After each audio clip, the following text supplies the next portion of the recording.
Dhamangaon railway नगर परिषदेमध्ये भाजपाच्या उमेदवार अर्चना रोढी यांनी घवघवीत यश संपादित करून त्यांनी विजय सध्या या ठिकाणी बघितलं तर आता त्या आपलं जे विजयाचं प्रमाणपत्र त्यांच्यासाठी दाखल झालेलं आहे त्यांच्यासोबत त्यांचे भाऊ जे प्रताप अडसर या ठिकाणचे विद्यमान आमदार आहे ते सुद्धा आहे, त्यांची आई सुद्धा या ठिकाणी आलेले आहे आपल्यासोबत आमदार प्रताप अडसर. तर काय सांगाल, ताई विजय झालेला काय आनंद आहे?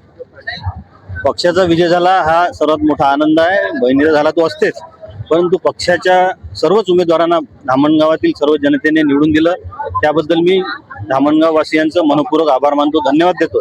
आणि त्यांनी जो विश्वास आमच्यावर दाखवला त्याला कुठेही तडा जाणार नाही व त्यांची अपेक्षा आम्ही निश्चितपणे पूर्ण करू हा सुद्धा विश्वास देतो. आपल्यासोबत विजय उमेदवार अर्चना ताई, ताई काय सांगाल, परंपरा विजयाची कायम ठेवली? नाही, हा कार्यकर्त्यांचा आणि जनतेचा विजय आहे.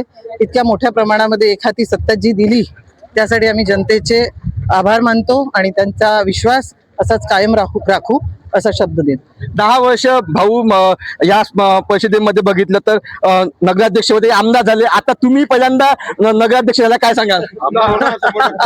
अतिशय आनंदाचा क्षण आहे. आणि मी नगराध्यक्ष झाली पेक्षाही 20च्या 20ही आमचे जे नगरसेवक निवडून आले, संपूर्ण विजय जो जनतेने दिला त्याचा अतिशय आनंद होतो.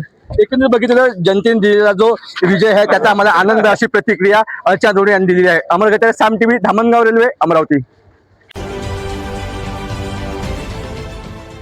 देश विदेशातील प्रत्येक घडामोडींचे लाईव्ह अपडेट मिळवण्यासाठी आता साम टीव्हीच्या सर्व सोशल मीडिया प्लॅटफॉर्मला लाईक, फॉलो आणि सबस्क्राईब करा. तसंच सर्व नोटिफिकेशनसाठी बेल आयकॉन प्रेस करायला विसरू नका.